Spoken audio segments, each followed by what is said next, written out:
1. Barang apa yang akan diproduksi dan berapa banyak? What? Masalah ini menyangkut persoalan jenis dan jumlah barang atau jasa yang perlu diproduksi agar sesuai dengan yang dibutuhkan masyarakat di suatu daerah atau secara global. 2. Bagaimana cara memproduksi barang tersebut? How? Masalah pokok ekonomi modern yang kedua adalah berkaitan dengan cara produksinya. Pilihannya adalah menggunakan teknologi dan pemilihan sumber daya yang dipakai serta memilih untuk menggunakan tenaga manusia atau tenaga mesin. Jika pihak produsen telah menentukan dan memutuskan apa yang akan diproduksi, langkah selanjutnya adalah memikirkan tata cara produksinya. 3. Siapa pelaku produksi? How? Di zaman modern, tentunya banyak pihak yang bisa melakukan produksi. Misalnya pihak pemerintah, swasta, individu, maupun koperasi. Inilah salah satu modernisasi, yaitu spesialisasi. Spesialisasi berarti setiap pihak memiliki keterampilan dan keahlian khusus yang tidak dimiliki pihak lain. 4. Untuk siapa barang-barang tersebut diproduksi? For whom? Jadi, yang dimaksud dengan untuk siapa barang dan jasa diproduksi sangat berkaitan dengan siapa saja yang akan menikmati pendapatan dan hasil dari kegiatan produksi. Hal ini juga terkait bagaimana cara mendistribusikan hasil atau pendapatan tersebut secara adil agar tidak terjadi kesenjangan dan kecemburuan antar pemilik faktor produksi. Dan 2, sistem perekonomian yang akan disampaikan oleh Mas Fatah. Silakan Mas Fatah. Ya, Assalamualaikum warahmatullahi wabarakatuh. Waalaikumsalam warahmatullahi wabarakatuh. Saya akan melanjutkan presentasi dari Mas Alvin. 2. Sistem perekonomian. Macam-macam sistem ekonomi ada 5, yaitu 1. Sistem perekonomian kapitalisme, yaitu sistem ekonomi yang memberikan kebebasan secara penuh kepada setiap orang untuk melaksanakan kegiatan menjual barang dan sebagainya. 2. Sistem perekonomian sosialisme, yaitu sistem perekonomian yang memberikan kebebasan yang cukup besar kepada setiap orang untuk melaksanakan kegiatan ekonomi, tetapi dengan campur tangan pemerintah. 3. Sistem perekonomian komunisme adalah sistem ekonomi di mana peran pemerintah sebagai pengatur seluruh sumber-sumber kegiatan perekonomian. 4. Sistem ekonomi merkantilisme, yaitu sistem politik ekonomi yang sangat mementingkan perdagangan internasional dengan tujuan memperbanyak aset dan modal yang dimiliki negara. 5. Sistem perekonomian fasisme, yaitu paham yang mengedepankan bangsa sendiri dan memandang rendah bangsa lain. Dengan kata lain, fasisme merupakan sikap rasionalisme yang berlebihan.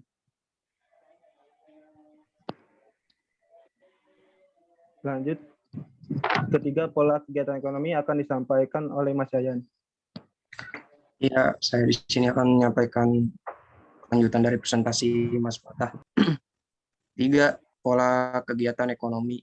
Pola kegiatan perekonomian merupakan bentuk aktivitas perekonomian yang dilakukan oleh sekelompok masyarakat atau bahkan negara untuk meningkatkan kualitas ekonomi dari masa ke masa dan berlangsung secara kontinu.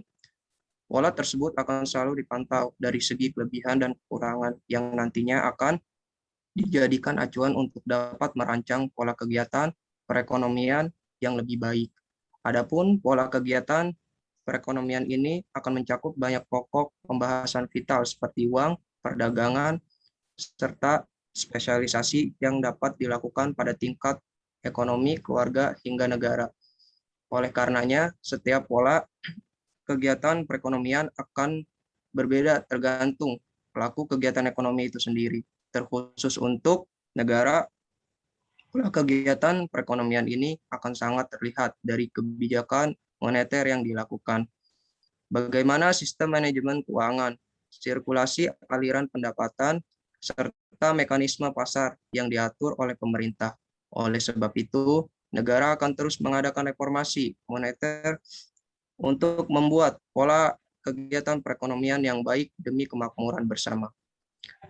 Ekonomi mikro dapat dikatakan sebagai gambaran tentang perilaku konsumen berupa rumah tangga atau perusahaan serta penentuan harga pasar atas produk yang dihasilkan, baik barang atau jasa. Lawan darinya berupa ekonomi makro, yakni gambaran aktivitas ekonomi secara keseluruhan. Adapun keterkaitan keduanya akan terlihat lebih jelas dalam pola kegiatan perekonomian yang menyangkut keuangan, reformasi moneter, pelaku kegiatan ekonomi, serta mekanisme pasar yang digunakan dalam perdagangan.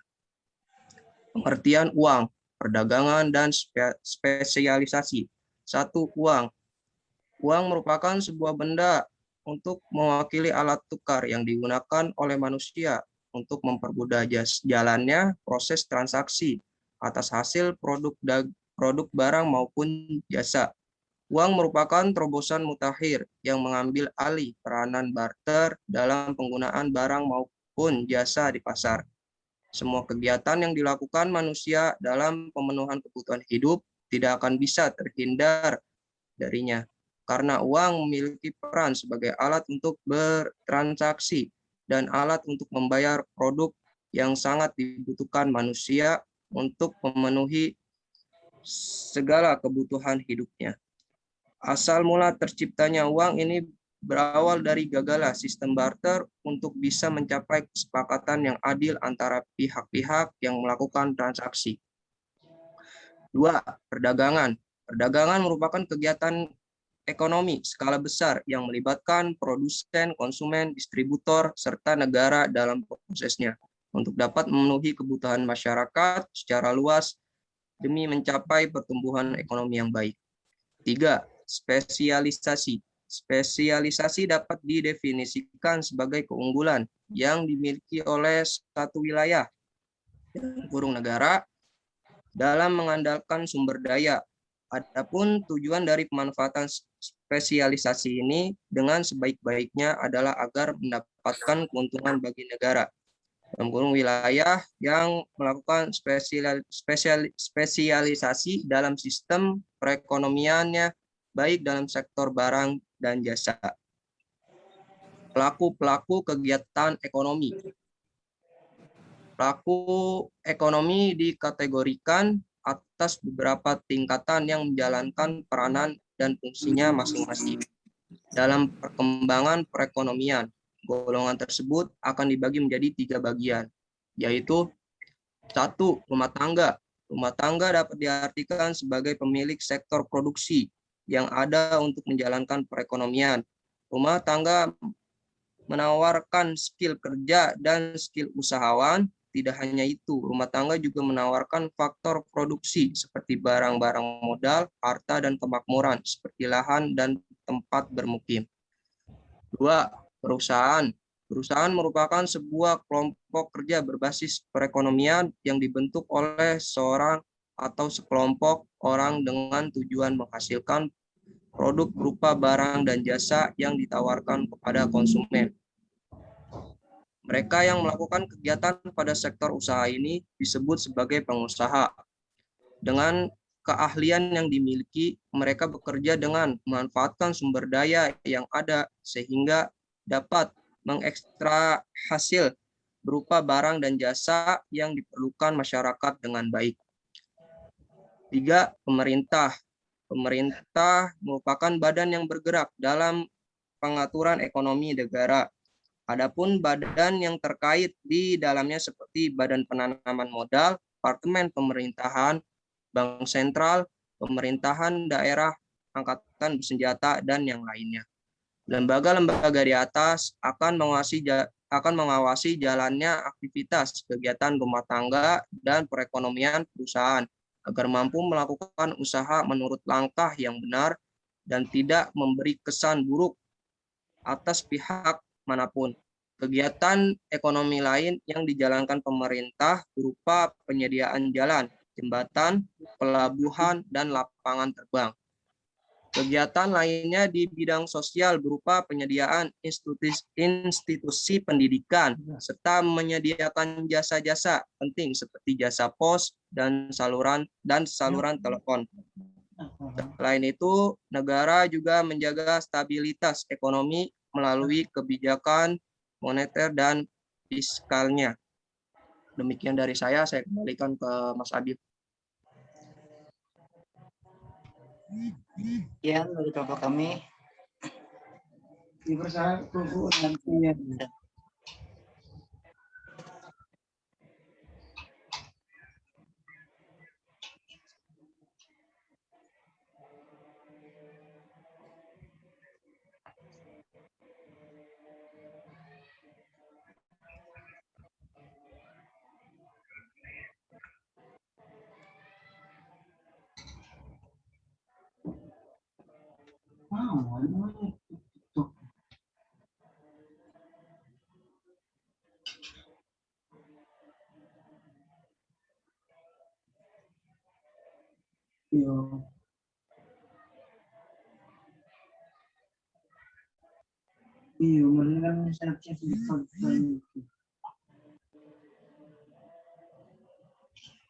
Saya cek yo, itu bilang tes ada kuna, pelaga mulai pembukaannya kapan, pos dipakai jalan-jalan itu ya kan,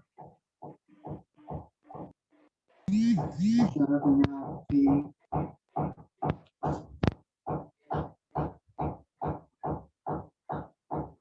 Oh, nggak ada suaranya ya?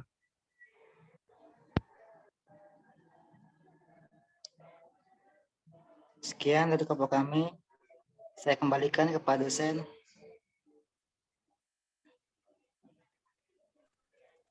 Oke. Yayan ya. Yayan, Abil, sama siapa satu lagi? Pak Taila sama Pak Arta, Pak. Ini materinya yang kamu bahas masalah pokok ekonomi atau teori ekonomi sih? Di RP.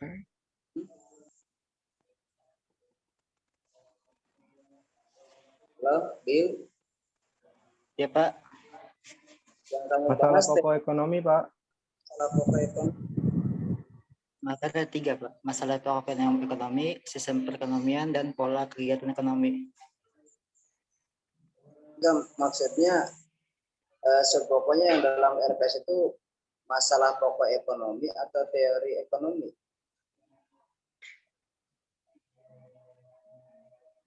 Wah, Ayo. Makanya makalahnya kirim dulu ke grup. Kan udah bilang dari awal. Maksimal hari Jumat kirimnya, biar bisa dikoreksi dulu.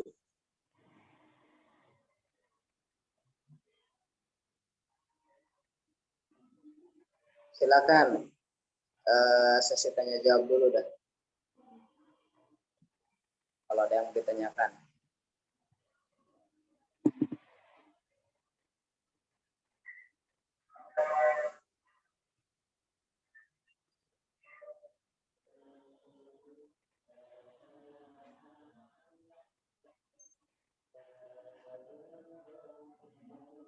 Ya, silakan kalau ada yang tanyakan.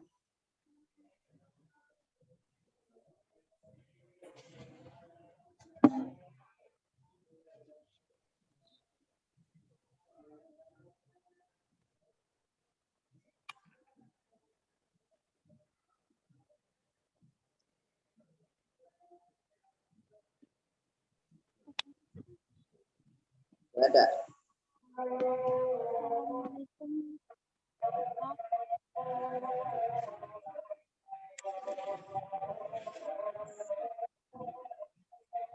Assalamualaikum.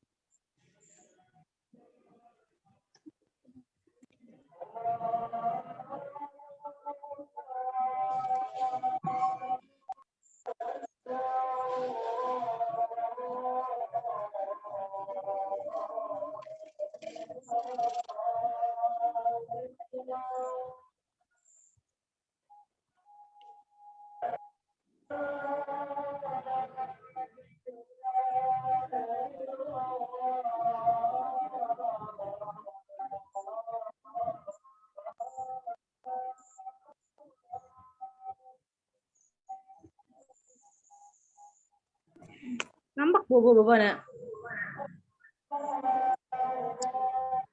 Oh, diem. Ya kan kayak ini. Assalamualaikum Pak. Silakan Nona.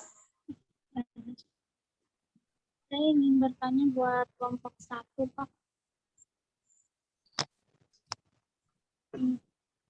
Mas, apa tadi yang presentasi? Mas Abil ya? Mas Iya. Abil, Ya, ini saya mau bertanya. Tadi kan ada sistem perekonomian kapitalisme ya. ya. Coba berikan contoh tentang sistem perekonomian kapitalisme itu seperti apa ya, Mas? Terima kasih.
Oke.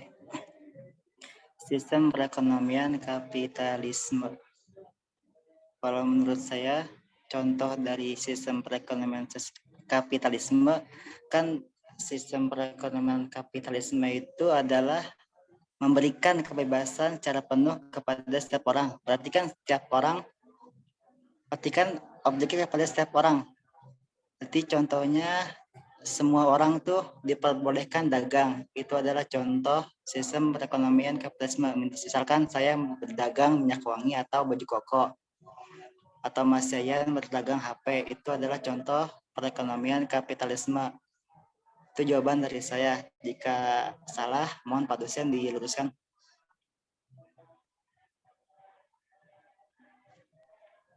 Terima kasih, Mas, untuk jawabannya.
Nggak ada yang mau bertanya lagi atau ada yang mau menambahkan, silahkan. Saya Pak mau bertanya.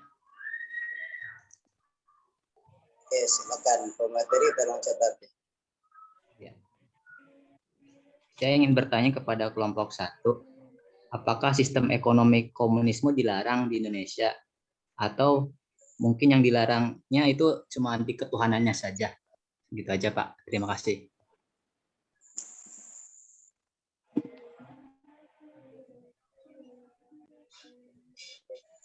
Lanjutkan.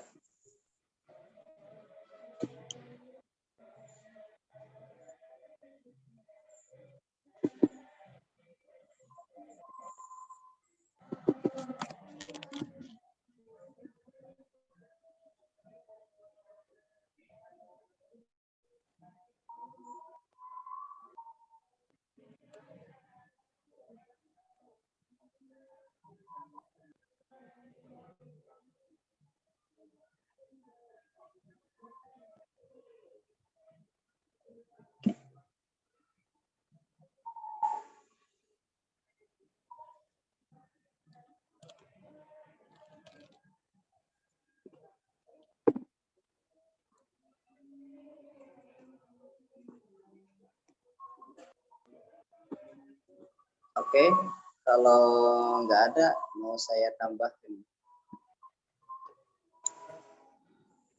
Kalau tidak ada ya.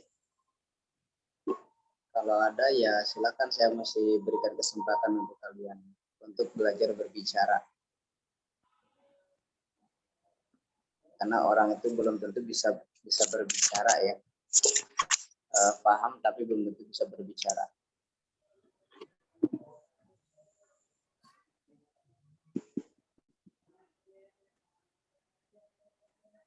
Ada, silakan kalau ada.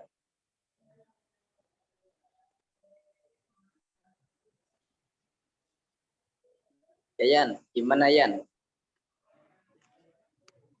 Atau Bill? Lanjut apa enggak ini Bill?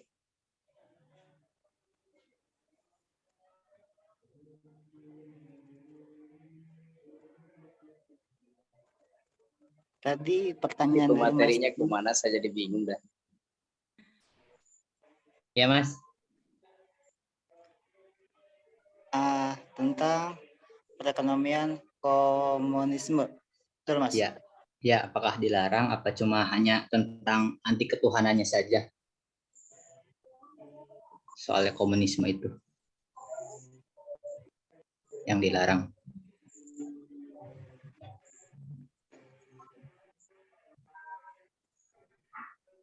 Perekonomian komunisme itu bukan ketuhanan Mas, itu artinya adalah ekonomi yang dimana peranan pemerintah sebagai pengatur seluruh sumber tersebut. Jadi bukan Tuhan, itu adalah pemerintahan.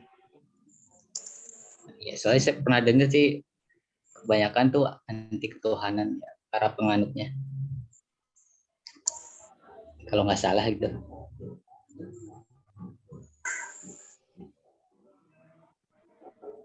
Dari Marxisme kan larinya. Kalau nggak salah ya. Karl Marx.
Saya tambahkan aja ya. Karena ini pematerinya kan ada 4 tapi sepi gitu ya.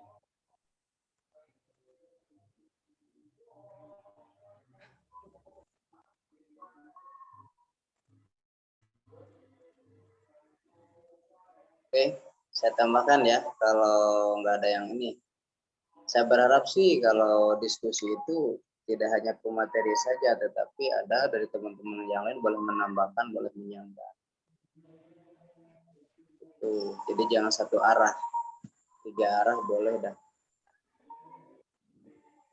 Gimana nih pemateri, mau saya tambahkan apa mau berjuang dulu nih? Boleh Pak, Bapak tambahkan. Assalamualaikum Bapak, maaf. Ya, Saya izin menjawab pertanyaan dari Mas Dinar, boleh Bapak? boleh silakan. Ya. Silakan, Neng.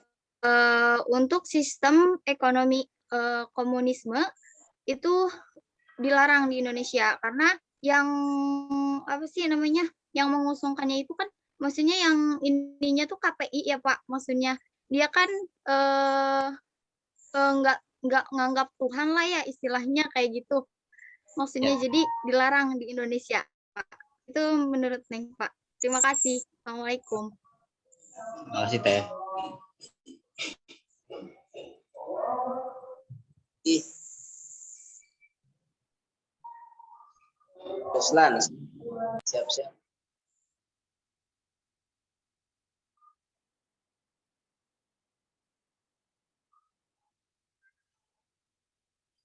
Baik, saya tambahkan ya, karena terlalu banyak diem, sehingga nanti menghabiskan waktu. Permasalahan pokok dalam ekonomi Indonesia itu ya. Jadi pertama sistem ekonominya dulu. Nah, kita menganut sistem apa? Kan ada sistem ekonomi kapitalis, ada sistem ekonomi komunis, dan ada sistem ekonomi campuran. Nah, di Indonesia itu menganut sistem ekonomi campuran. Bahkan disebut dengan sistem ekonomi Pancasila. Nah, lalu kenapa disebut sistem ekonomi Pancasila? Karena kaitannya dengan Undang-Undang Dasar. Nah, diatur dalam undang-undang pasal 33 ya, tentang nilai dasar perekonomian Indonesia menurut Undang-Undang Dasar 1945 pasal 33. Yang pertama yaitu kerjasama. Jadi dengan ekonomi di Indonesia maka harus kerjasama, harus saling menguntungkan. Atau dalam Al-Qur'annya wa ta'awanu 'alal birri wa taqwa wa la ta'awanu 'alal ismi wal udwan, saling tolong menolong. Ta'awun ya, tolong menolong.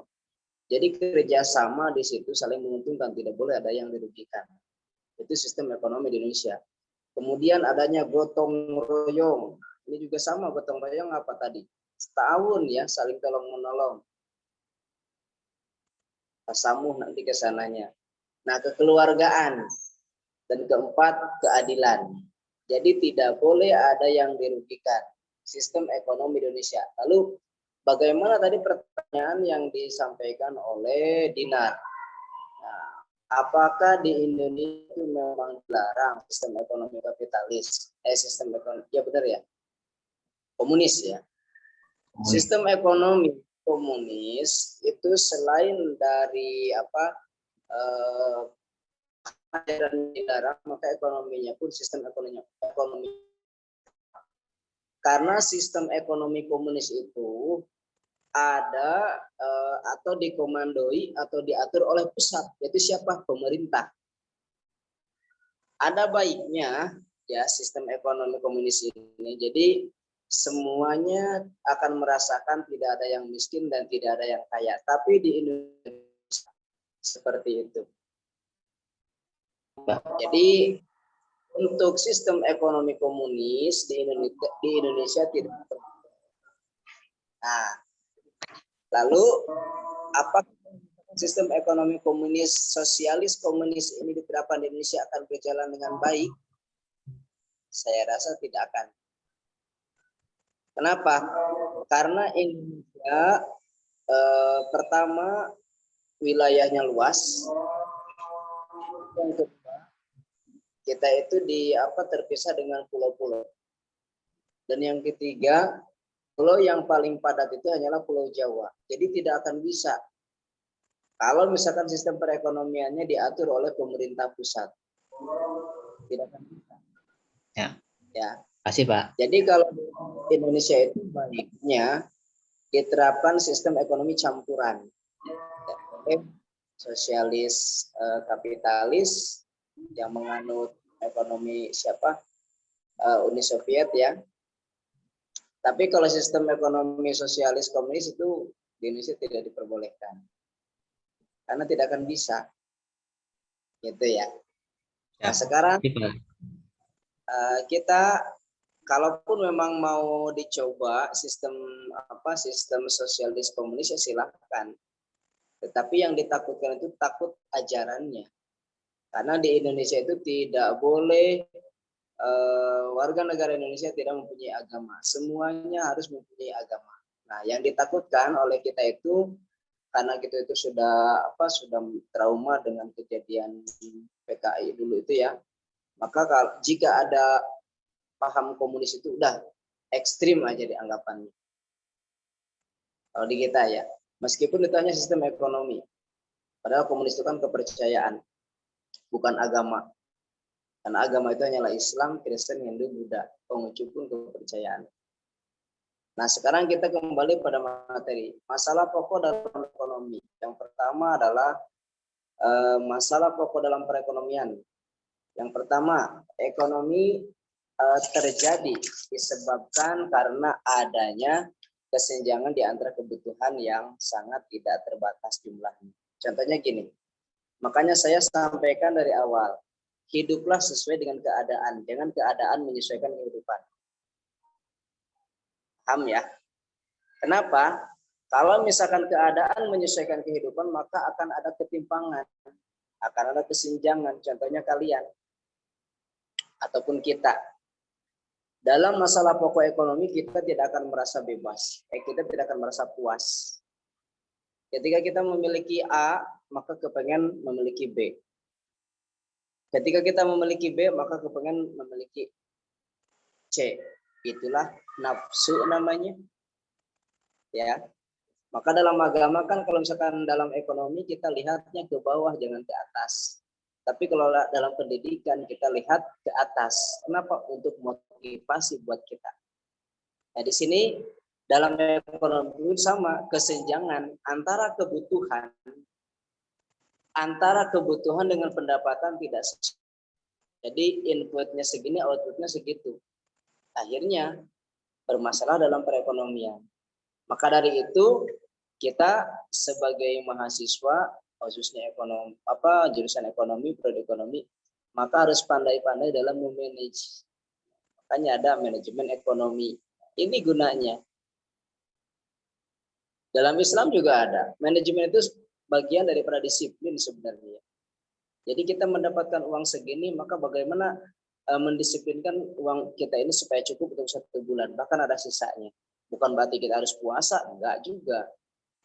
Kita memanfaatkan pendapatan kita sesuai dengan kebutuhan. Artinya disiplin kan. Dalam Al-Quran banyak tentang disiplin. Bagaimana kita memanagenya? Sehingga tidak timbul permasalahan-permasalahan ekonomi ini. Kalaupun misalkan ada, kita ada kesenjangan dalam kehidupan kita. Yang mungkin minimal sedikit lah. Enggak terlalu banyak. Kalau misalkan dipersenkan, yang seharusnya misalkan 40% menjadi 10%. Kalau kita pandai-pandai dalam memanage keuangan, mobil khusus dengan ekonomi. Ya, yang kedua permasalahan pokok ekonomi yang terjadi yaitu tentang masalah kelangkaan atau kekurangan yang diakibatkan karena kondisi di mana kebutuhan masyarakat yang tidak seimbang dengan alat pemuas kebutuhannya. Antara yang paling utama dalam permasalahan ekonomi adalah produksi ya. Pasti itu yang nomor satu, pasti produksi. Kalau misalkan kita lihat contoh kecilnya yang sekarang ya. Padahal negara kita itu negara agraris ya, sumber pertanian. Tapi kenapa kok setiap tahun kita impor beras? Berarti ada apa dengan ekonomi kita? Negara kita adalah negara kepulauan yang luas, lautnya itu lebih luas daripada daratan. Tapi kenapa kok impor garam? Ada apa dengan ekonomi kita? Apakah itu ada kepentingan orang-orang tertentu atau memang kebutuhan kita memang melebihi kapasitas? Itu PR kita ya. Kenapa? Jangan bilang begini, kalau seandainya kalian nanti jadi pejabat, oh ternyata garam kita itu tidak sesuai dengan apa yang kita inginkan. Bagaimana caranya pemerintah itu membina masyarakat? Bagaimana caranya pemerintah itu membina petani si garam itu? Sehingga tidak terjadi kesenjangan di masyarakat. Itu ya. Jadi ya gimana ya, emang susah sih kalau di kita itu. Makanya kalau memang mau ya seperti komunis ya, sosialis komunis, jadi semuanya dari pusat. Tetapi kita itu tidak bisa, negara kita nggak bisa, gitu ya. Kemudian berikutnya, yang paling utama dalam ekonomi adalah produksi. Ya, ini produksi ini salah satu bentuk kegiatan ekonomi dalam rangka apa? Untuk menghasilkan sejumlah barang dan jasa, atau dapat dikatakan pula dengan menambah kegunaan barang yang bertujuan supaya mempunyai apa? Supaya kebutuhan manusia itu terpenuhi. Ini produksi. Jadi antara misalkan permintaan dari masyarakat sekian persen, maka produksinya pun harus sesuai. Jangan sampai produksi sedikit tapi produsennya lebih banyak. Itu ya. Itu di mana-mana kalau ekonomi masalahnya pasti dengan produksi. Baik barang ataupun jasa, pasti pokok utamanya adalah produksi. Apakah sumber daya alamnya tidak memadai? Apakah sumber daya manusianya di negara kita tidak memadai sehingga terjadilah kekurangan ataupun bermasalah dalam ekonomi atau bahkan moneter ya. Semua masyarakat membutuhkan ini tetapi produksinya tidak ada. Itu. Yang kedua, masalahnya itu masalah distribusi. Nah, di sini ada distribusi langsung dan ada distribusi yang tidak langsung. Apa yang kita ketahui tentang distribusi langsung? Yaitu menyalurkan barang langsung dari produsen kepada konsumen tanpa ada perantara. Contohnya mungkin yang lagi viral sekarang apa ya? Makanan. Contohnya gini aja dah, dari si produsen ke konsumen itu, kalian di depan UPB itu ada soto apa gitu ya. Nah itu langsung ya, jadi tukang soto langsung menyalurkan ke produsen, itu distribusi langsung. Contohnya seperti itu dah. Nah, jadi si produksi langsung memberikan kepada si konsumen atau kita semua. Itu produksi distribusi yang langsung. Bagaimana distribusi yang tidak langsung? Nah, ini distribusi yang tidak langsung ini bisa kita contohkan tentang seperti grosir atau pedagang retailer ataupun makelar, eksportir dan yang lainnya. Nah itu, nah ini juga bisa bermasalah. Kalau masalah produksi mungkin tidak, masalah yang distribusi langsung mungkin tidak terlalu fatal ya dibanding dengan masalah distribusi yang tidak langsung. Nah ini yang sering apabila si grosir itu tidak disuplai oleh produsen ya. Jadi si grosir itu tidak disuplai ataupun tidak dikirim, maka akan menyebabkan kelangkaan di lapangan ataupun di masyarakat. Sehingga disinilah permainan si grosir itu, harga dinaikkan. Padahal kan dari sananya tidak. Itu juga masalah dalam ekonomi kita. bahkan dijadikan kesempatan. Contohnya gini, susu beruang, susu yang sangat bikin saya pusing. Susunya susu sapi, iklannya naga tapi beruang. Yang benar yang saya pertanyakan kan gitu ya. Itu susu yang paling memusingkan buat saya. Nah ini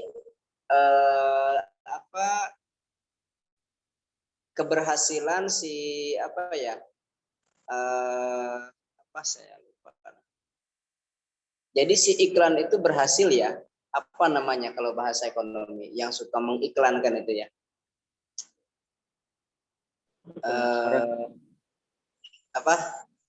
Pemasaran.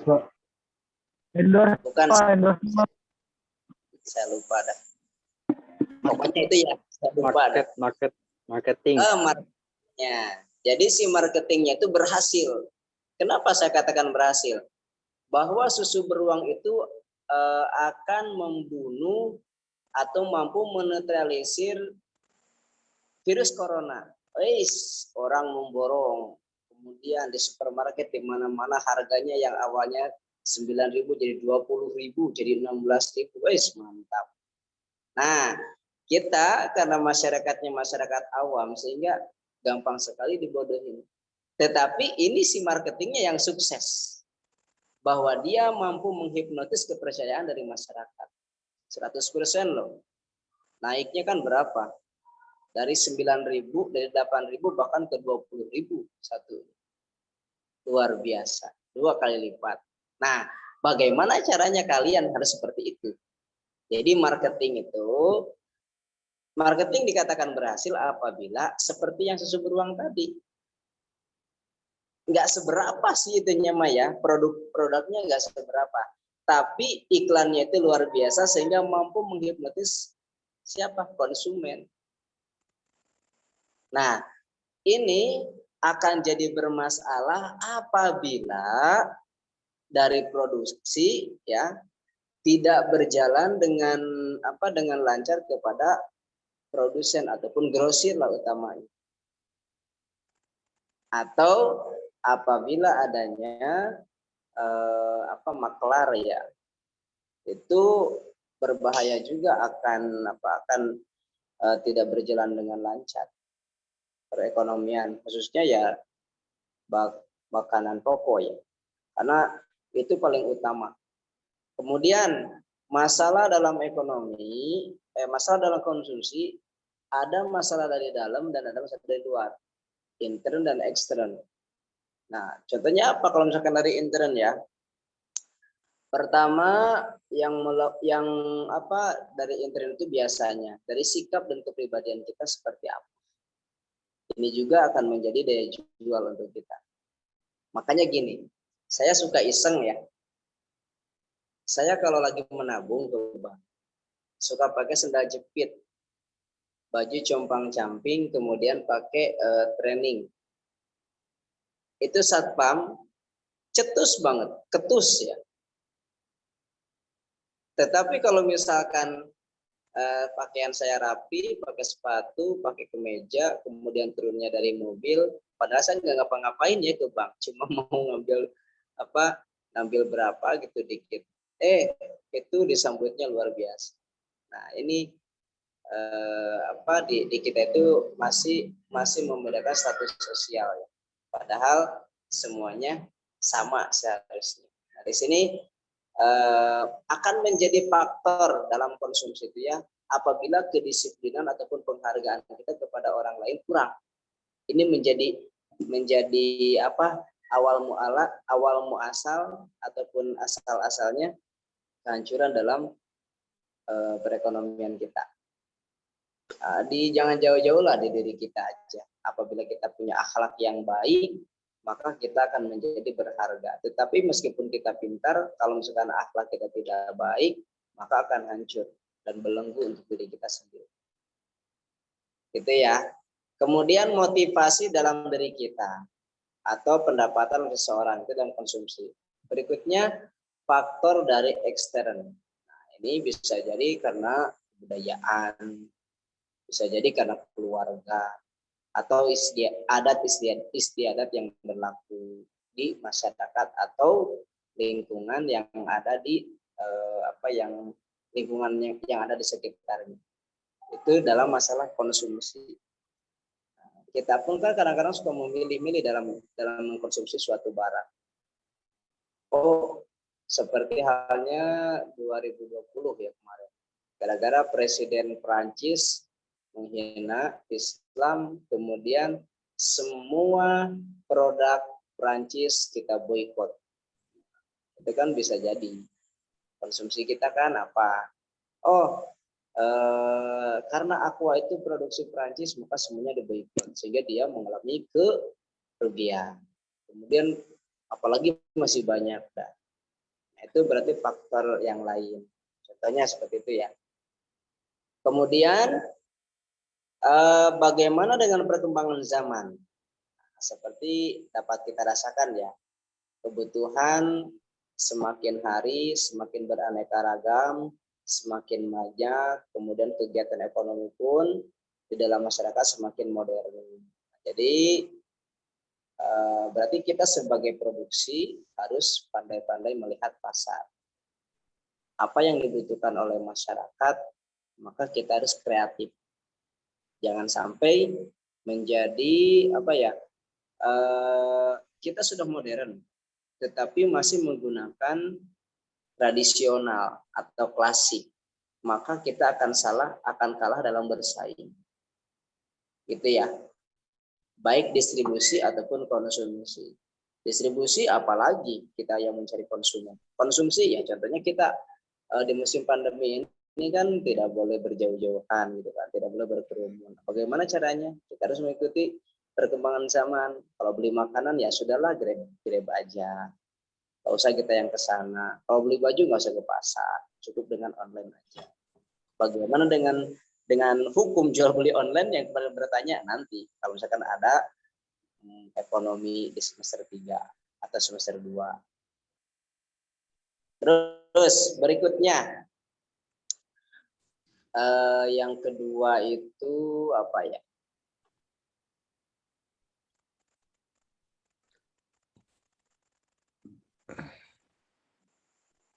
Sistem ekonomi ya. Sistem ekonomi yang kedua ya atau apa? Iya, sistem ekonomi. Sistem ekonomi ya. Oke, sistem ekonomi. Sistem ekonomi kita itu coba lihat.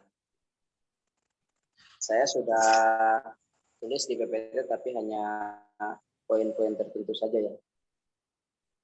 Nah, sistem ekonomi di kita ada yang klasikal, tradisional. Ternyata yang tradisional itu lebih enak ya. Yang tradisional itu. Kenapa? Karena dadakan. Karena orang Indonesia suka yang didadak-dadak. Termasuk hari ini kita mau presentasi, makalahnya mendadak, mencari di internet tadi pagi. Mungkin ya, mungkin karena saya tunggu-tunggu kan nggak ngirim-ngirim itu makalahnya, bisa jadi dadakan seujurnya, tapi ya mudah-mudahan sih nggak seperti itu. Oke, dalam sistem ekonomi tradisional, misalkan kehidupan ekonomi hanya berdasarkan pada tradisi atau kebiasaan atau adat istiadat atau agama. Nah, apabila negara kita menganut sistem tradisional, maka tidak akan mampu bersaing dengan negara maju. Ya. Nah, apabila negara yang menganut sistem ekonomi tradisional sifatnya turun-temurun, contohnya di Bandung itu ada keripik karuhun ya. Ada keripik singkong yang namanya itu merek itu karuhun. Itu turun-temurun dari dulu begitu aja. Padahal udah semakin maju. Tapi harganya mahal juga.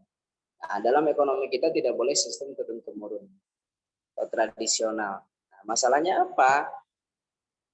Kalau masalah kita tidak bisa mengikuti perkembangan zaman atau klasik atau tradisional, maka kita akan tertinggal dengan negara lain. Contohnya gini. Kalau dulu itu dulu ya, kalau yang alami di kampung. Apabila ada kotoran ayam, cukup kalau sudah itu dibajur ya dengan debu, udah cukup. Tapi kalau dengan perkembangan zaman maka pakai tisu, itu maju ya. Contohnya seperti itu. Nah, dalam ekonomi kita juga artinya kita harus melihat yang dibutuhkan oleh masyarakat ataupun di lapangan. Nah, apakah tradisional itu enggak baik? Ya bukan berarti jelek, tapi kalaupun tradisional tapi caranya yang harus modern. Enggak apa-apa lah produksinya tradisional tapi cara pemasarannya harus modern. Tapi kita memang begitulah negara kita ya. Mungkin bisa dikatakan sistem ekonomi tradisional mungkin ya. Kenapa? Karena kita nggak maju-maju dari dulu begini aja negara kita. Yang kedua, yang tadi yang ditanyakan oleh Dina. Nah, sistem ekonomi sosialis kapitalis, sosialis komunis. Di mana ditentukan oleh pusat semuanya. Sama sekali pemerintah daerah ataupun pribadi tidak diberikan kesempatan untuk mengembangkan ekonominya.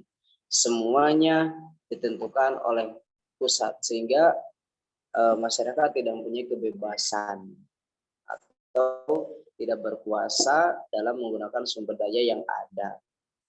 Tetap kata pusat A maka kita harus ngikutin. Kalau misalkan tidak ngikutin maka bermasalahnya atau kaitannya dengan hukum. Ketiga, sistem ekonomi liberal. Nah, ataupun pasar.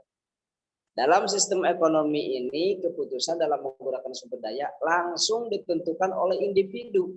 Nah, di kita mungkin seperti itu. Ya. Sistem ekonomi di kita mungkin seperti ini, liberal. Karena ditentukan oleh masing-masing si produsen. Terserah mau diapain juga mungkin ya. Tetapi pemerintahan pusat tidak ikut campur. Asalkan ada pajak, aman-aman saja.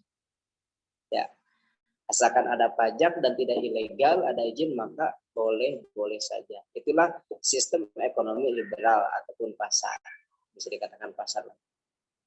Maka dengan demikian, dengan sistem ekonomi liberal ini ya, produsen menggunakan sumber daya secara seefisien mungkin sesuai dengan kebutuhan, sesuai dengan modal yang ada. Yang penting sedikit tapi berkepanjangan. Kalau sistem ekonomi liberal itu ya. Nah, rendahnya suatu barang ataupun produksi, rendah atau tingginya itu semuanya diberikan kebebasan kepada produsen. Pemerintah hanya memantau saja. Kemudian yang keempat, sistem ekonomi campuran. Nah, ekonomi campuran ini kita ambil kebaikan dari sistem ekonomi yang ada. Jadi kita boleh menganut sistem ekonomi liberal, boleh sosialis komunis, boleh sistem ekonomi tradisional. Kita campurkan. Karena kita suka yang dicampur-campur. Yang dicampur-campur itu enak. Es campur, ya enak. Sop buah itu juga enak. Artinya kita campurkan ekonomi kita yang liberal, yang sosialis komunis ataupun yang tradisional. Tapi kita lihat yang ambilnya, yang baiknya, yang positifnya ya. Boleh jadi menurut kita sistem ekonomi kapitalis itu bagus, sistem ekonomi sosialis komunis itu bagus, tapi apa yang harus diterapkan? Oh, tradisional itu bagus, tapi yang mana? Jadi kita pisah-pisahkan gitu ya. Misalkan yang tradisional bagus, tapi untuk produksi ini silahkan oleh kalian. Oh, ternyata yang liberal itu bagus, tapi untuk ini silahkan. Jadi dicampurkan. Kalau memang kalau kitanya cerdas, bisa jadi ini jalan menuju kesuksesan untuk kalian dalam sistem ekonomi campuran ini. Dan ini boleh digunakan sesuai dengan Undang-Undang Pasal 33 Ayat 1, 2, dan 3. dalam sistem ekonomi ini ya. Sistem ekonomi campuran itu diperbolehkan diatur dalam Undang-Undang pasal 33 ayat 1, 2, dan 3 serta Pancasila. Salah satunya yang saya sebutkan tadi, bahwa negara kita adalah negara yang menganut sistem ekonomi Pancasila ataupun nilai-nilai dasar perekonomian di Indonesia berdasarkan pada Undang-Undang 1945 pasal 33, yaitu kerjasama, gotong royong, kekeluargaan, keadilan, sehingga timbul Gemah Ripal Cinawi. Jadi semuanya merasakan ekonomi kita, semuanya tidak ada yang miskin dan tidak ada yang kaya, semuanya harus kebagian. Tetapi saat ini gotong royong itu sudah mulai pudar. Kita lebih cenderung cuek ya di negara kita itu.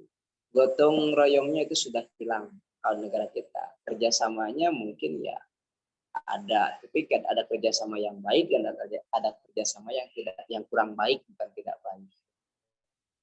Itu tergantung kepada kita sendiri ya. Berikutnya apa yang ketiga? Sistem ekonomi ketiga apa tadi? Dil, apa tadi Dil? Yang ketiganya apa? Pola kegiatan ekonomi, Pak. Nih botol di sini banyak. Pola kegiatan ekonomi, Pak. Pola kegiatan ekonomi, Pak. Pola kegiatan ekonomi. Yang sudah saya buat mungkin ada nggak di sini? Ada nggak dalam PPT? Oh ada. Pertama, perekonomian subsistem.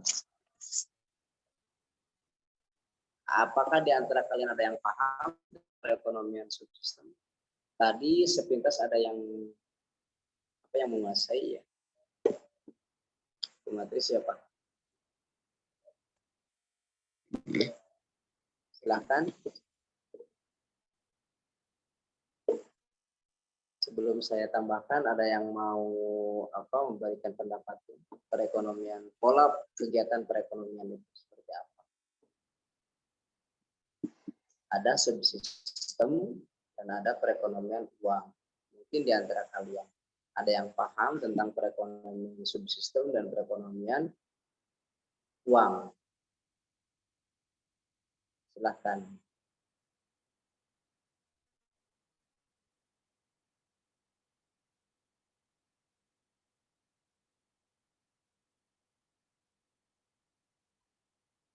Ada? Nggak ada? Belum paham, Pak. Belum. Ada? Ya Allah. Belum paham. Terus belajar dulu. Baik, kalau gitu saya lagi nih. Dalam sistem perekonomian subsistem ini ya, dalam perekonomian subsistem, perdagangan dilakukan secara zaman Belanda dulu atau zaman Jepang lebih mengenal perdagangan apa?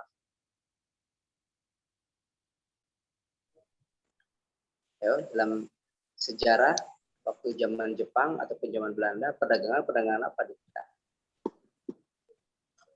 Kolonial, Pak. Terus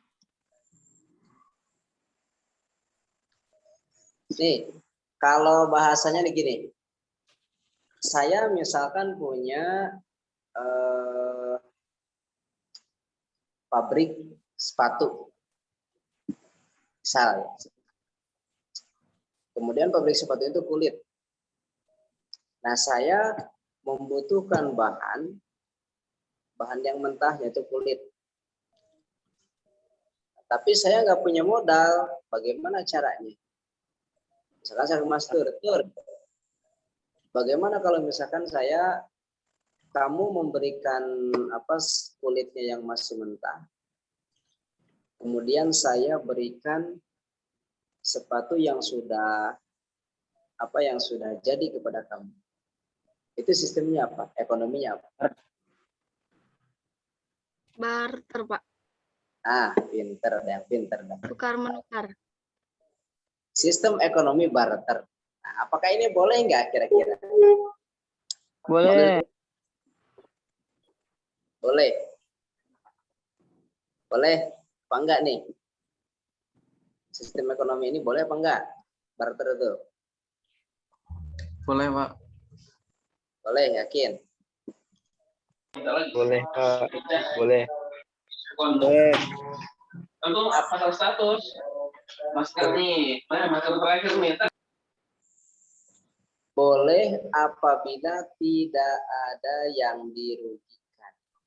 Tetapi jika salah satu dirugikan, maka sistem ekonomi barter ini tidak diperbolehkan.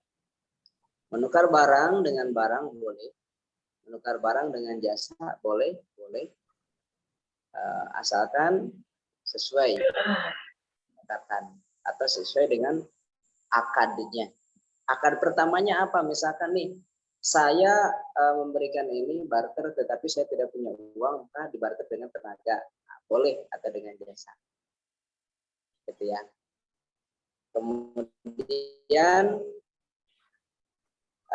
kalau misalkan barang yang sama, misal ya, barangnya sama, maka harus sesuai daya apanya, daya jualnya. Dalam hal apa? Misalkan emas dengan emas boleh, tetapi harus sama. Yang paling utama yang harus diperhatikan adalah alat ukurnya. Emas itu kan di apa ya namanya, saya kurang tapi paham ya. Kalau emas itu diukur gramnya itu dengan apa gitu kan, ada alatnya ya. Yang paling utama itunya harus benar-benar ya. Kalau dalam sistem barter itu. Jadi ya memang harus teliti banget lah kalau misalkan barter. Kecuali dengan hiar begini, saya akan menukarkan barang ini dengan barang itu, jenisnya sama, kemudian ininya sama, tapi ada tapinya. Kekurangan barang dari saya ternyata begini, maka saya akan menambahkan dengan nominal sekian. Boleh ya? Apa ya bahasanya, tukar tambah gitu ya. Tukar tambah, seperti halnya kita punya motor tahun jadul, tahun 2000, pengen yang terbaru nih 2020, kita jual yang mana, masukin ke showroom, kemudian ambil yang terbaru. Tapi dengan catatan yang mungkin bisa pakai DP saja, mungkin gitu ya. Ya nggak apa-apa, karena kan sesuai. Ya mungkin kalau misalkan motor yang dulu dengan sekarang nggak mungkin sama harganya, pasti berbeda. Kecuali yang antik ya, atau yang klasik. Misalkan motor itu pernah dipakai oleh Soekarno, bisa jadi itu mahal. Karena kan ada orang yang sejarahnya itu. Jadi motor itu pernah dipakai oleh Soekarno, kemudian tidak dipakai tidak dirubah sedikit pun, maka akan jadi lebih mahal. Itu beda lagi ya, bukan barter itu namanya. Kemudian yang perekonomian subsistem itu pertama produksi untuk memenuhi kebutuhan sendiri. Utamanya itu ya. Jadi ada baiknya kita terlebih dahulu untuk memperhatikan kegiatan ekonomi yang ada di lingkungan masyarakat tradisional ataupun primitif. Kita lihat dulu. Jadi kita harus terjun ke lapangan dalam sistem ekonomi subsistem ini. Nah, di mana kita harus melihat apa yang terjadi di lapangan seperti apa, kemudian dalam hal produksinya seperti apa. Nah, misalkan produksi dalam hal ini tidak hanya dikerjakan oleh seseorang ataupun oleh keluarga, maka harus membuka peluang usaha untuk orang yang ada di sekitar tempat dia tinggal. Contohnya mungkin begini, petani ya, petani biasanya dia membuka peluang usaha untuk orang yang ada di sekitarnya. Contoh kecilnya gini, bayam aja, bayam. Si petani menanam bayam. Setelah ditanam, maka harus dipanen. Setelah dipanen, maka harus dibersihkan, diikat, baru dijual ke pasar ataupun ke pengepul. Nah, biasa si petani itu tidak egois lah, atau bahkan mungkin tenaganya tidak mampu untuk menangani semuanya. Maka dia membuka peluang usaha untuk orang yang ada di sekitar dengan cara apa? Yuk membersihkan bayam ataupun mengikat bayam, satu ikatnya dijual diupahin 20 perak misalkan. Nah, ini hubungannya atau termasuk ke dalam ekonomi produksi untuk menu tersendiri atau ekonomi subsistem. Jadi mementingkan diri sendiri dan masyarakat yang ada di sekitar kita. Ini dalam hal produksi ya, dalam pola ekonomi itu. Kemudian yang kedua, tadi sudah ya, barter, dan yang ketiga itu perdagangan perekonomian dengan cara subsistem. Contohnya apa ya? Contohnya ya yang pola atau pasif pembeli ya. Ini apabila pola perdagangan perekonomian subsistem itu contohnya si marketing langsung menjual langsung ke si yang membelinya, atau si petani langsung menjual hasil yang dia tanam ke pasar. Kemudian dari hasil penjualannya itu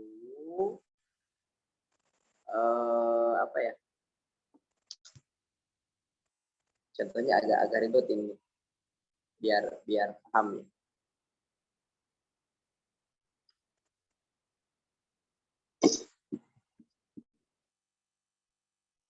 Dikelola atau di apa ya? Pokoknya kalau contohnya kan yang tadi ya. Jadi si petani menjual barangnya kepada si petani menjual hasil taninya, hasil produksinya ke pasar. Kemudian dari hasil penjualnya itu digunakan kembali untuk apa? Untuk memproduksi atau untuk bertani lagi. Nah, ini yang bisa yang dicontohin si pedagang bisa juga ya. Si pedagang menjual barangnya langsung, kemudian dari hasil jualannya itu digunakan lagi untuk modal. Itu mah sudah biasa ya. Paling ngambil untungnya sedikit. Sudah biasa ya. Itu dalam perekonomian subsistem. Sekarang mungkin dalam perekonomian uang. Kalau perekonomian subsistem itu kayaknya semuanya sudah paham ya kayaknya. Saya yakin udah paham. Mungkin anak SMP pun udah paham ya, mungkin, ataupun anak SD. Dikasih modal sekian.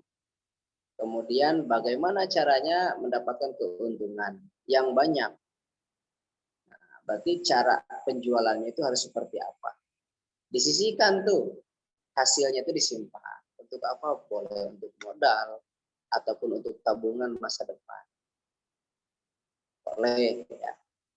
Tapi sistem kan caranya terserah kalian. Yang penting uang itu bisa digolangkan kembali. Jadi tidak boleh puas dengan untung sekian. Jadi sistem ekonomi subsistem itu seperti itu. Tidak boleh puas dengan hasil yang kita dapat segitu. Nah, gimana caranya supaya lebih besar lagi? Tapi terkadang kan kita udahlah cukup segitu juga. Cukup untuk makan seminggu, cukup untuk sebulan dan yang lain. Kadang-kadang kan begitu ya kalau kita. Kenapa? Karena kita tidak punya mental untuk berdagang. Kenapa? Karena kita tidak pandai dalam memproduksi. Kenapa? Karena kita tidak pandai untuk mencari simpati orang dalam hal pemasaran ataupun marketing kita itu tidak baik. Kurang baik, bukan tidak baik. Sehingga barang yang kita ataupun hasil yang kita produksi itu hanya menjadi sia-sia atau hanya menjadi pajangan belaka. Kenapa? Karena kurangnya peminat ataupun si konsumen kurang melirik hasil dari yang kita produksi itu. Maka kita lihat yang tadi, boleh campuran, boleh klasik ataupun tradisional, boleh komunis, tergantung barang yang kita produksi itu apa. Kemudian yang berikutnya perekonomian dengan uang. Semua orang pasti membutuhkan uang. Bahkan orang itu menuhankan uang. Jadi ini lebih berbahaya. Semua katanya begini, orang yang meninggal itu tidak butuh uang. Iya, memang nggak butuh uang, tapi orang yang meninggal butuh uang. Uangnya apa? Untuk mulasarakan menggunakan uang. Semuanya butuh uang. Orang bisa hidup tanpa uang, ya. Tapi nggak ada uang nggak bisa hidup. Itu ya. Orang bisa hidup tanpa uang, tapi nggak ada uang nggak bisa hidup.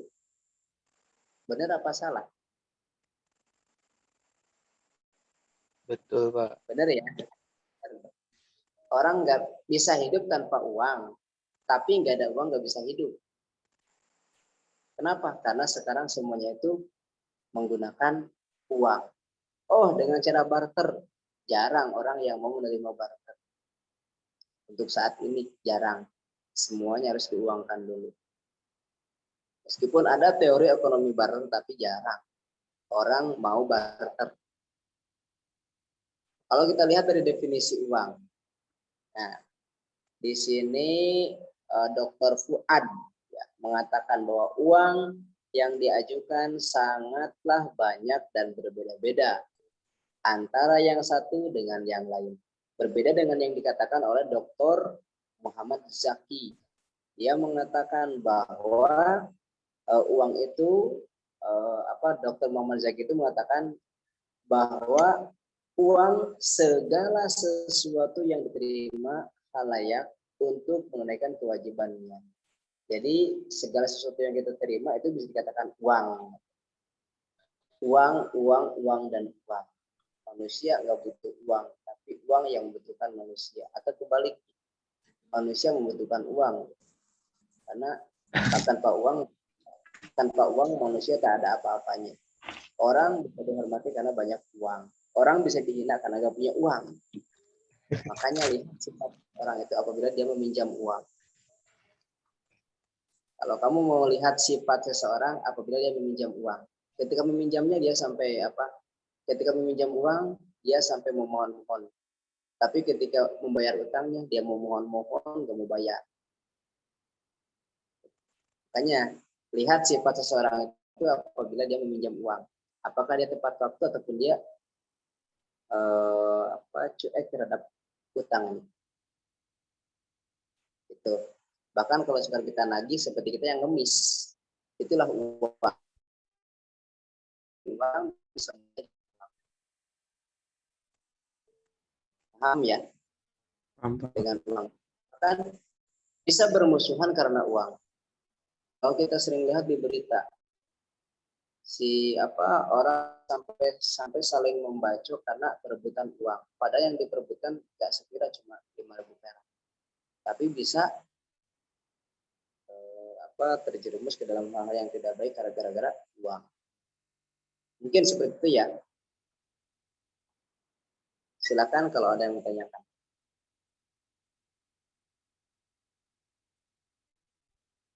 Silakan. Assalamualaikum, Pak. Izin bertanya. Waalaikumsalam. Silakan. Siapa Faruk ya? Ada siapa yang bertanya? Pak, mengenai yang tadi Bapak jelaskan, kalau sistem bagi hasil termasuk subsistem juga enggak, Pak? Sistem bagi hasil kan saling menguntungkan ya. Jadi tidak ada yang dirugikan. Bisa masuk sistem. Oh, berarti sama, Pak. Ya, tadi kan subsistem itu kan apabila punya modal kan. Contohnya yang saya contohkan si petani kan. Si petani menjual barang yang hasil taninya ke pasar, kemudian uang itu kan dipakai modal. Nah, bagaimana dengan sistem bagi hasil? Nah, sistem bagi hasil itu sebenarnya cuma ada di ekonomi syariat ya. Lain nggak ada ya sebenarnya. Kalau dalam ekonomi ini nggak ada ya. Atau di bank itu ada, tapi disebutnya bukan bagi hasil kalau di bank, bunga ya. Inflasi, Pak ya. Nah, itu kalau di bank. Tapi ada tapinya.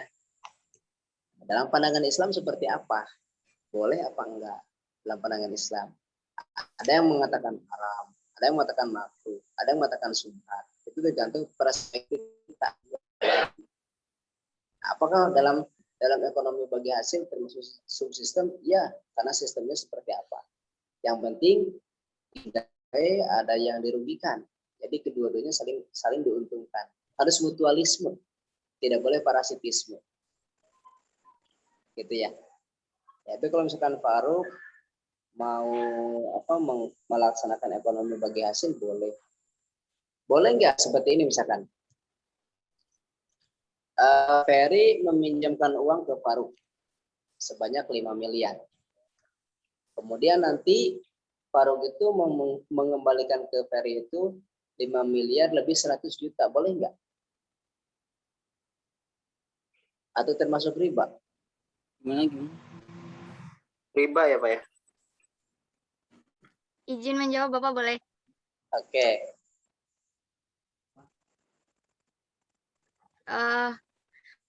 Boleh saja asal tidak ada perjanjian di awalnya.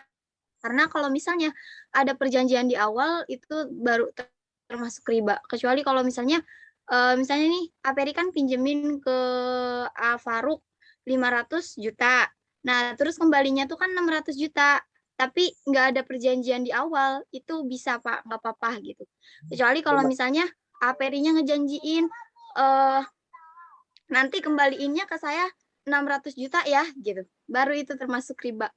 Itu Pak yang Neng tahu. Terima kasih. Oke.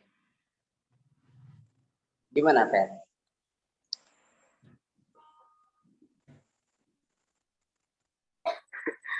Saya masih kurang ini Pak, masih belum.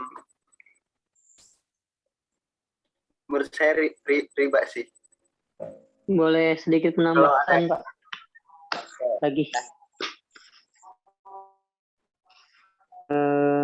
Untuk yang barusan, siapa yang barusan menambahkan ya? Saya lupa namanya. Intinya yang mau disampaikan itu mungkin ketika terjadi transaksi itu pinjam meminjam, ketika membayarkannya lebih itu bisa, tapi dengan syarat bukan permintaan ataupun perjanjian di awal, tapi sifatnya seperti memberi atau melebihkan dari yang meminjam gitu mungkin, Bapak. Betul nggak? Maaf barangkali salah. Bisa dikoreksi lagi. Jadi iya betul, terima kasih. Kan kalau bagi hasil kan gini ya. Kalau bagi kita saya tidak akan bahas tentang bagi hasil ya. Takutnya nanti ada di semester atas atau bahas nih.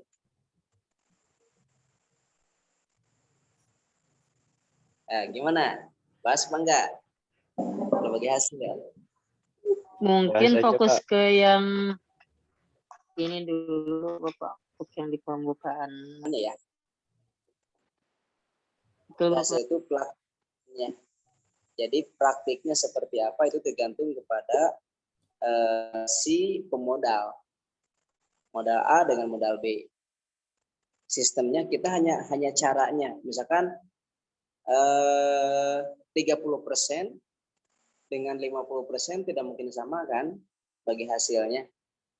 Nah, sistemnya seperti apa? Tadi kan yang modal itu si hasilnya itu bisa digolangkan kembali, bisa digunakan kembali untuk modal. Jadi mendapatkan nanti keuntungan yang lebih dalam ekonomi subsistem itu ya. Nah, kalau misalkan begini, tadi kan bagi hasil.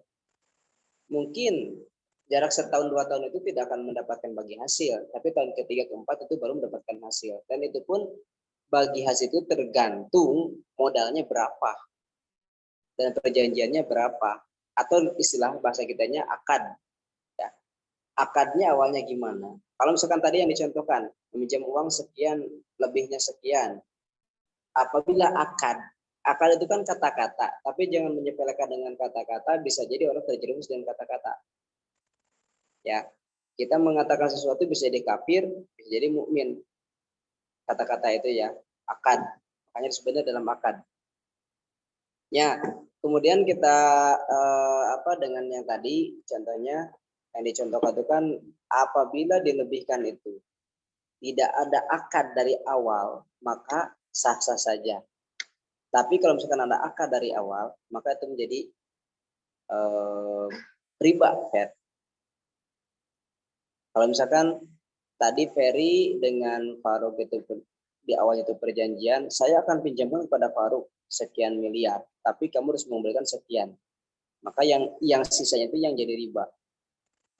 Tapi bagaimana kalau misalkan Faruk begini, oh karena saya merasa terbantu oleh Ferry, saya ini ada niat kebaikan untuk Ferry, ini saya kasih 100 juta. Jangankan untuk Ferry 100 juta dikasih Neng suka banget. 100 juta ya. Yang pada Ferry pasti langsung wah senang banget dikasih 100 juta. Jadi saja apabila tidak ada perjanjian di awal. Jadi bisa jadi ini ke sistemnya seperti apa di awalnya. Apakah sistemnya ada perjanjian dari awal ataupun tidak, berjalan aja gitu kan dengan sendirinya. Maka kalau misalkan tidak ada perjanjian sah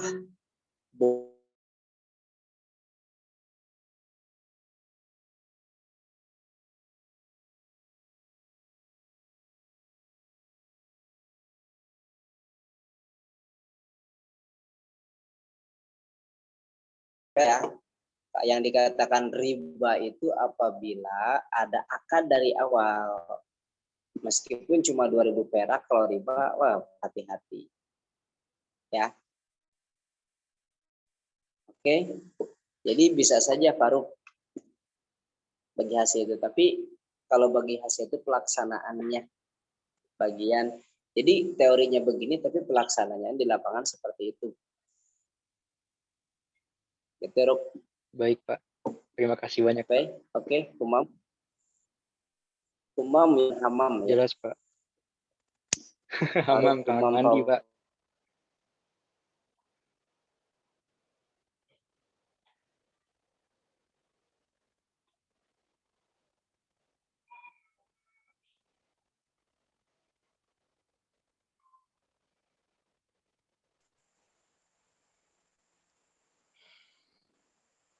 Yang jadi host ini siapa? Rahmat ya?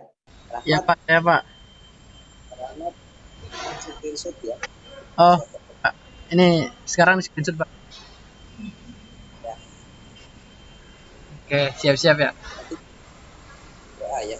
Saya ingatkan lagi, bagi yang belum melaksanakan absen online, silahkan.